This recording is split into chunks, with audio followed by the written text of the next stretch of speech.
அழகப்பா பல்கலை சமுதாய வானொலி நேயர்கள் அனைவருக்கும் மகிழ்வான வணக்கங்கள். புத்தகம் என்பது அச்சிடப்பட்ட இசை என்றார் காஃப்கா.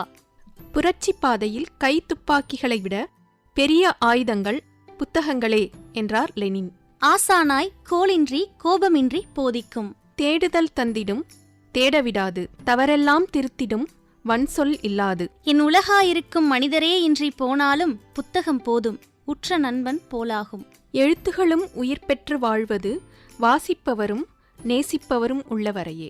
எனவே வாசிப்பை நேசிக்க வாரம் ஒரு புத்தகத்தை அறிமுகப்படுத்துகிறோம் நேயர்களே.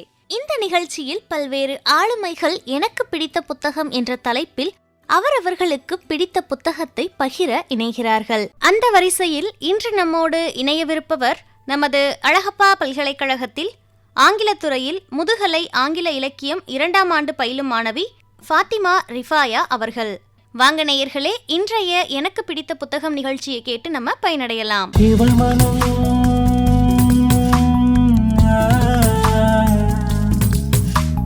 அழகப்பா பல்கலை சமுதாய வானொலி நேயர்களுக்கு வணக்கம். மொழிபெயலும் மாணவியாக பல புத்தகங்களை வாசிப்பது மிகவும் அவசியமான ஒன்று. சிறுவயதில் படம் பார்ப்பதற்காக மட்டுமே கையில் எடுத்த புத்தகங்களின் ஆசை என்னை விடாமல் பற்றி கொண்டது. சிறுவர் மலரில் தொடங்கி இன்று மாதம் ஒரு புத்தகமாவது வாசிப்பது பழக்கமாகிவிட்டது. அப்படி படிக்கத் தொடங்கிய நாவல்தான் நாடியா ஹஷிமி எனும் ஆப்கன் அமெரிக்கன் எழுத்தாளர் எழுதிய A House Without Windows. இவள் நன்மைகள் தொடங்கும் நீரூற்று, பூவிலும் மோதாத பூங்காற்று, தத்தி நடக்கிறாள் சுமையோடு, தன் குடும்பத்தை காக்கும் ஆளாற்று. இதன் தலைப்பு என்னை வெகுவாக ஈர்த்தது. ஜன்னல்கள் இல்லாத ஒரு வீடு எவ்வாறு இருக்கும்? யோசித்து பார்த்தால் ஒரு இருண்ட சிறை போலத்தானே இருக்கும். இந்நாவல் ஆப்கானிஸ்தானின் வாழ்க்கை முறை, குறிப்பாக பெண்களின் வாழ்க்கை முறை பற்றி பேசும் ஒரு நாவல். ஆப்கானிஸ்தான் பற்றி பல எழுத்தாளர்கள் பல புத்தகங்களை எழுதியிருந்தாலும் கூட நாடியாவின் முயற்சி முற்றிலும் புதிதாக வேறொரு பரிமாணத்தில் அமைந்திருக்கிறது. கதையின் கதாநாயகியாக ஜேபா ஒரு விசுவாசமான மனைவி, அன்பான தாய். எப்போது வரை? தன் கையில் அவள் கணவனின் இரத்தக்கரை படிந்திருப்பதை காணும் வரை. ஜேபாதான் கொலையாளியா? அப்படி இருந்தால் எதற்காக கொன்றாள்? கொன்றிருந்தாலும் கூட அதற்கு முழுமையாக அவள்தான் காரணமா? குற்றம் சுமத்தப்பட்ட ஜேபா நடந்ததை எடுத்துக்கூறக்கூட ஒரு வாய்ப்பு தரப்படாமல் கைது செய்யப்படுகிறாள். சிறைச்சாலைக்குள் நுழைந்த ஜேபாவிற்கு பேரதிர்ச்சி. அவள் மட்டுமல்ல, அவளைப் போல் இன்னும் பல பெண்கள் ஆணாதிக்க சமூகத்தில் வாழ்வதன் விளைவாக அங்கிருப்பதை காண்கிறாள். சிறு சிறு குற்றங்களுக்காக பல பெண்கள் சிறைப்பட்டு கிடந்தார்கள். ஒரு ஆணுடன் அமர்ந்து உணவருந்துவது குற்றமாம். மனதிற்கு பிடித்தவரைத்தான் திருமணம் முடிப்பேன் என்பது குற்றமாம். அவ்வளவு ஏன், வீட்டில் விழும் அடி உதைக்கு பயந்து வீட்டை விட்டு வெளியேறுவது கூட குற்றமாம். அவரவர் வீட்டில் அவர்களுக்கு கிடைக்காத சுதந்திரம் அச்சிறைச்சாலையில் அந்த பெண்களுக்கு கிடைத்தது. ஜேபா தன் கைக்குழந்தை உட்பட 4 குழந்தைகளை பிரிந்த வருத்தம் இருந்தாலும் கூட அங்கு கிடைத்த சுதந்திரத்தை அவள் பற்றி பிடித்துக் கொள்ள தயங்கவில்லை. பின்வரும் வரிகளை அவள் பாடுகிறாள். I am a sparrow in love with solitude. All my secrets contained within me. I sing aloud, I am alone finally. மற்றொரு பக்கம் யூசுப், ஒரு இளம் வழக்கறிஞர். ஆப்கானிஸ்தானில் பிறந்து அமெரிக்காவில் வளர்ந்தவன். யூசுஃபுடைய குடும்பம் 70களில் தலிபான் படையெடுப்பின் போது அமெரிக்காவிற்கு குடிபெயர்ந்தன. நடக்கும் ஒவ்வொரு அநீதிக்கும் தீர்வாக அவன் மட்டும்தான் நம்பிக்கை நட்சத்திரம் என்பது போல் அவனது தாய்நாடு அவனை அழைத்தது. படையெடுத்த காலங்களில் அகதியாக வாழ்ந்த நாட்கள் அவன் கண்முன் பல நேரங்களில் வந்து அவனை உறைய வைத்தாலும் கூட தன் தாய்நாட்டிற்காக தன்னை மேலும் தைரியமாகவும் திடமாகவும் ஒரு வழக்கறிஞராக தயார் செய்து கொண்டான் யூசுப். இப்போது ஆப்கானிஸ்தானில் அவன் கையாளும் முதல் வழக்கு ஜேபாவுடையது. யூசுப் மற்றும் ஜேபாவின் வாழ்க்கை ஒரு புள்ளியில் இணைந்த பிறகு அரங்கேறுகிறது நாவலின் சிறப்பம்சங்கள். ஆரம்பத்தில் ஜேபா தன்னை வெளிப்படுத்திக் கொள்ள தயங்கினாள். அவளுடைய முடிவு இந்த சிறைச்சாலைதான் என்று மனதில் நினைத்திருந்தாள். ஆனால் யூசுப் ஜேபாவிற்கு நிச்சயமாக உதவ வேண்டும் என்று உறுதி கொண்டிருந்தான். ஜேபாவை தன் சகோதரியாக நினைத்து அவளுடைய அனைத்து பொறுப்புகளையும் யூசுப் ஏந்திக் கொள்கிறான். இவ்வளவு செய்த பின் ஜேபா விடுதலை அடைவது ஆச்சரியம் ஒன்றுமில்லை. இது மட்டுமல்லாமல் பெண்களில் 2 வகையினரை நாடியா சுட்டிக்காட்டுகிறார். முதல் வகையினர் சமூகம் தன்னிடம் எதை எதிர்பார்க்கிறதோ அதை நிறைவேற்ற நினைக்கும் பெண்கள். அதற்கு உதாரணமாக ஜேபா. இரண்டாவது வகையினர் தனக்கு சரி என்று படும் காரியத்தில் உறுதியாக இருக்கும் பெண்கள். அதற்கு உதாரணமாக ஜேபாவின் தாய் குல்நாஸ். கதையின் முடிவில் ஜேபாவும் இரண்டாவது வகையினருடன் இணைவது மகிழ்வூட்டக்கூடியது. ஒரு திசையில் மட்டும் கவனம் செலுத்தாமல் பிரச்சினைகளையும் அதனுடைய தீர்வையும் இணைத்தே தந்திருக்கிறார் எழுத்தாளர் நாடியா. கமல், ஜேபாவின் கணவர், கொலை செய்யப்பட்ட தினம் மாற்ற முடியாத ஒரு கிராமம் மாறியதாக நாடியா குறிப்பிடுகிறார்.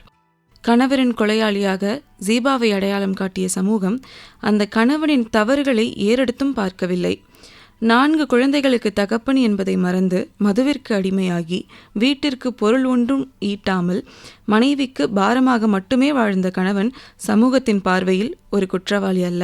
தன்னுடைய குழந்தைகளுக்காக மட்டுமே வாழ்ந்த ஜேபாவிற்கு சிறையில் அவளுக்கு மட்டும் தன் குடும்பத்தைச் சார்ந்த ஆண்களால் தன்னுடைய பச்சிளம் குழந்தைக்கு பால் கொடுக்கும் உரிமை மறுக்கப்பட்டது. தாய்மை எனும் உரிமையே மறுக்கப்படும் இடத்தில் இன்னும் வேறென்ன எதிர்பார்த்திட முடியும்? எழுத்தாளர் நாடியா வாசகர்களை ஆர்வமுடனும் நாவலின் பெரும்பகுதி முடியும் வரை சஸ்பென்ஸுடனும் வைத்திருக்கிறார். நாவலின் நடை எளிதில் புரியும் வகையில் மிக எளிமையாகவும் கோர்வையாகவும் அமைந்திருக்கிறது. இந்த எளிமை எனக்கு ஒன்றை தெளிவுபடுத்தியது. நாடியா விற்பனைக்காகவும் பொழுதுபோக்கிற்காகவும் மட்டும் இந்த நாவலை எழுதவில்லை. ஒரு பெரும் மாற்றத்திற்காக எழுதியுள்ளார். அவருடைய எண்ணம் ஆப்கானிய பெண்களின் நிலைமையை அனைவரும் உணர்ந்து புரிந்து கொள்ள வேண்டும் என்பதே. இந்நிலைமை ஆப்கானிய பெண்களுக்கு மட்டுமல்ல, உலகெங்கும் இன்னும் பல நாடுகளில் இந்நிலைமை தொடர்ந்து கொண்டுதான் இருக்கிறது. இவ்வளவு தீவிரமான தலைப்பை நாடியா கலைநயத்துடனும் நுணுக்கத்துடனும் கையாண்டிருப்பது பாராட்டிற்குரியது. சுருக்கமாக சொல்ல வேண்டுமென்றால், இந்த நாவல் பல மனித உணர்ச்சிகளின் ஒரு கலவை. பெண்களின் வாழ்விற்கான போராட்டம், தாயின் அன்பு, தாயின் அரவணைப்பிற்கு ஏங்கும் குழந்தைகள், தாய் நாட்டிற்கு திரும்ப துடிக்கும் அகதிகள், பெண்களை அடக்கியாள நினைக்கும் ஆண்கள், பெண்களை விடுவிக்க நினைக்கும் ஆண்கள் என்று இன்னும் பல. இந்த நாவல் ஒரு த்ரில்லர், ஒரு மர்டர் மிஸ்ட்ரி அல்லது நாட்டின் சட்ட அமைப்பு பற்றிய நாவல் என்று கூட சொல்லலாம். சற்று கவனத்துடன் பார்த்தால் இந்த நாவல் ஆப்கானிஸ்தானின் அரசியல் அமைப்பு, சட்ட அமைப்பு மற்றும் சமூக அமைப்பை எடுத்துரைக்கும் ஒரு நாவலாக அமைந்திருக்கிறது. ஜன்னல்கள் இல்லாத வீடு என்ற இந்த நாவல் இன்றைய ஆப்கானிய பெண்களின் நிலை, அகதிகளின் மனப்போராட்டங்கள், தாய்நாட்டிற்கு திரும்ப விழையும் அவர்களின் தவிப்பு, சுயநல அரசியல் கண்ணோட்டங்கள், இதற்கிடையில் சிக்கித் தவிக்கும் மனித உணர்வுகள் என்னும் பல சாளரங்களை வாசகர்களுக்கு திறந்து வைத்திருக்கிறது. எனக்கு பிடித்த இந்த நாவலை உங்களுடன் பகிர்ந்து கொள்ள வாய்ப்பளித்தமைக்கு நன்றி. புன்னகை கூட என் பாடலுக்குள்ளே அடங்காது, பாறைகள் நடுவே பயணம் செய்யும் பாவை நீயோ அன்பினருளே. நேயர்கள் தொடர்ந்து கேட்டுக்கொண்டிருப்பது அழகப்பா பல்கலை சமுதாய வானொலி. இது எனக்கு பிடித்த புத்தகம் நிகழ்ச்சி. இன்றைய எனக்கு பிடித்த புத்தகம் நிகழ்ச்சியில நம்ம அழகப்பா பல்கலைக்கழக ஆங்கிலத்துறையில முதுகலை ஆங்கில இலக்கியம் 2ஆம் ஆண்டு பயிலும் மாணவி ஃபாத்திமா ரிஃபாயா அவர்கள் பகிர்ந்த ஜன்னல்கள் இல்லாத வீடு என்ற நாவலை பத்தி கேட்டு தெரிஞ்சுக்கிட்டோம். என்ன நேயர்களே, இந்த புத்தக அறிமுகம் உங்களுக்கெல்லாம் ரொம்ப பிடிச்சிருக்கா? அப்போ மறக்காம நம்ம அழகப்பா பல்கலை சமுதாய வானொலியோட மின்னஞ்சல் முகவரிக்கு உங்களுடைய கருத்துக்கள் மற்றும் பின்னூட்டங்களை நீங்க அனுப்புங்க. மின்னஞ்சல் முகவரி சொல்றேன், குறிச்சுக்கோங்க. fm90.8@alagappauniversity.ac.in. இந்த நிகழ்ச்சியை நம்ம அழகப்பா பல்கலை சமுதாய வானொலி மற்றும் அழகப்பா பல்கலைக்கழகத்தின் internet radios iRadio, Spotify, Google podcast, Apple podcast, JioSaavn, Gaana, Amazon மியூசிக்லையும் கூட நீங்க கேட்டு ரசிக்கலாம். தொடர்ந்து இணைந்திருப்போம். இது அழகப்பா பல்கலை சமுதாய வானொலி, காரைக்குடியின் முதல் வானொலி. நன்றி நேயர்களே.